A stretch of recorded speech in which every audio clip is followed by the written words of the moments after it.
बप्पा रावल की वंश परंपरा में जन्मे मध्यकालीन इतिहास के उस सोरे शिखर एकलिंगनाथ दीवान महाराणा सांगा का देश के सबसे बड़ी पंचायत में अपमान हो जाता है और इसके प्रत्युत्तर में केवल खाना पूर्ति होती है। तब यह सोचने का विषय है कि भारत को राणा सांगा के बारे में बताने में हमसे कहां चूक हुई। शायद हम यह बताने में चूक गए कि जिस इब्राहिम लोदी को राणा सांगा ने खतौली और धौलपुर 2 युद्धों में पराजित कर उसके प्रभुत्व को नष्ट किया, कम से कम उस इब्राहिम लोदी के लिए तो राणा सांगा बाबर को निमंत्रण नहीं दे सकते।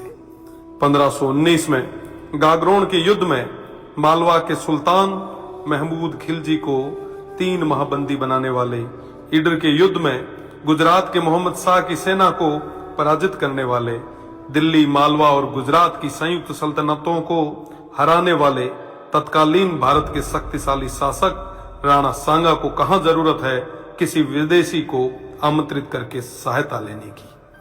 दौलत खान लोदी जैसों के निमंत्रण पर आए बाबर के विरुद्ध मेवाड़ के आसपास के शासकों ने राणा सांगा के झंडे के नीचे बाबर जैसे आक्रांताओं से लोहा लिया। जिस राणा सांगा के साथ आमेर से पृथ्वीराज जी कछवाहा, बीकानेर से कल्याणमल जी, जोधपुर से मालदेव जी, मेड़ता से मीराबाई जी के पिताजी रतन सिंह जी व वीरमदेव जी, ईडर से भारमल जी, बूंदी से नरबत जी हाड़ा, सिरोही से अखेराज जी देवड़ा, सादड़ी से झाला अजय जी, चंदेरी से मदीनी राय प्रतिहार जी, हसन खान मेवाती सहित आसपास के सभी सरदारों का सहयोग हो, उन महाराणा सांगा को किसी विदेशी की सहायता की आवश्यकता नहीं। इस संयुक्त मोर्चे के बल पर राणा सांगा तत्कालीन भारत के सबसे शक्तिशाली शासक बने। फलस्वरूप स्वयं बाबर ने राणा सांगा को अपना सबसे बड़ा शत्रु बताया। राणा सांगा ने इस संयुक्त मोर्चे के बल पर बाबर को बयाना के युद्ध में पराजित किया और बाबर की सेना को भागना पड़ा।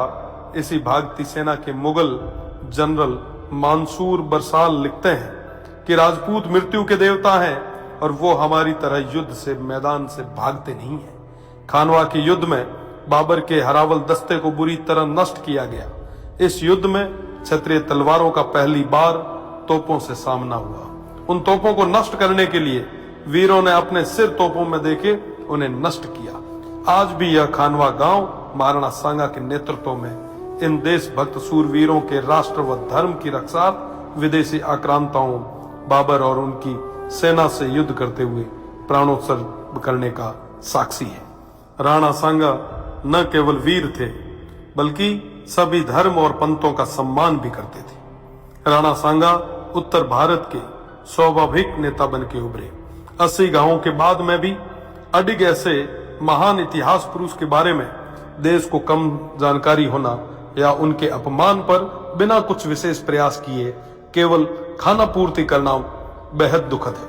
भारत तो छोड़िए, ऐसे महानायक की प्रतिमाएं आपको राजस्थान में भी न के बराबर मिलेगी। महाराणा सांगा की विरासत और धरोहरों को आज संरक्षण की आवश्यकता है। इस और ध्यान देना हम सभी का कर्तव्य है। ऐसे प्रयास ही महाराणा सांगा के प्रति सच्ची श्रद्धांजलि होगी और इनके इतिहास को धूमिल करने का प्रयास करने वालों को करारा जवाब।